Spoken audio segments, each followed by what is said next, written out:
നമസ്കാരം. ഏതാനും ദിവസങ്ങൾക്ക് മുൻപ് ഇറാൻ നടത്തിയ മിസൈൽ ഡ്രോൺ ആക്രമണത്തിന് ഇസ്രായേൽ മറുപടി നൽകിയത് ഇന്ന് പുലർച്ചെയായിരുന്നു.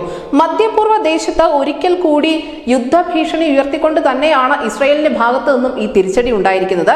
ഇപ്പോഴിതാ ഇറാനിൽ മാത്രമല്ല മറിച്ച് തെക്കൻ സിറിയയിലും ഇറാഖിന്റെ തലസ്ഥാനമായ ബാഗ്ദാദിലും കൂടി സ്ഫോടന ശബ്ദം കേട്ടിരുന്നു എന്ന തരത്തിലുള്ള റിപ്പോർട്ടുകൾ പുറത്തു വന്നിരിക്കുന്നു.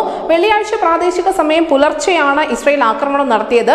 ഇറാനെതിരെ ഇസ്രായേൽ നടത്തിയത് നിയന്ത്രിത ആക്രമണമാണ് എന്ന് രാജ്യാന്തര മാധ്യമങ്ങൾ അടക്കം റിപ്പോർട്ട് ചെയ്യുന്നുമുണ്ട്. അതേസമയം ഇസ്രായേൽ ഇനിയും കൂടുതൽ ആക്രമണങ്ങൾക്ക് മുതിരുമോ എന്ന കാര്യത്തിൽ ഇതുവരെയും വ്യക്തത വന്നിട്ടില്ല. ആക്രമണത്തിൽ യുഎസിന്റെ ഭാഗത്ത് നിന്നും പങ്കാളിത്തമില്ല എന്നതാണ് പ്രാഥമികമായ ഒരു വിവരം. അതേസമയം യുഎസിനെ അറിയിച്ച ശേഷമായിരുന്നു ഇസ്രായേലിന്റെ പ്രത്യാക്രമണം എന്ന തരത്തിലുള്ള റിപ്പോർട്ടുകളും പുറത്തു വരുന്നുണ്ട്.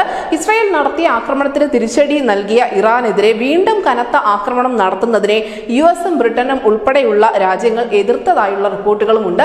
നമുക്കറിയാം, ഇന്ന് രാവിലെ ലഭിച്ച ഒരു റിപ്പോർട്ട് പ്രകാരം ഇസ്രായേൽ ഇറാനിൽ മാത്രം തിരിച്ചടി നടത്തിയിരിക്കുന്നു എന്നതായിരുന്നു. പക്ഷേ ഇപ്പോൾ ഇറാനിൽ മാത്രമല്ല മറിച്ച് തെക്കൻ സിറിയയിലും അതിനോടൊപ്പം തന്നെ ഇറാഖിന്റെ തലസ്ഥാനത്തുമെല്ലാം സ്ഫോടന ശബ്ദങ്ങൾ കേട്ടിരുന്നു എന്ന് പറയുമ്പോൾ തീർച്ചയായും മധ്യപൂർവ്വ ഏഷ്യയിൽ ഇനി ഉണ്ടാകാൻ പോകുന്ന ദിവസങ്ങൾ സംഘർഷഭരിതമായിരിക്കുമെന്ന് വ്യക്തം. ന്യൂസ് ഡെസ്ക് ന്യൂസിന്റെ മലയാളം.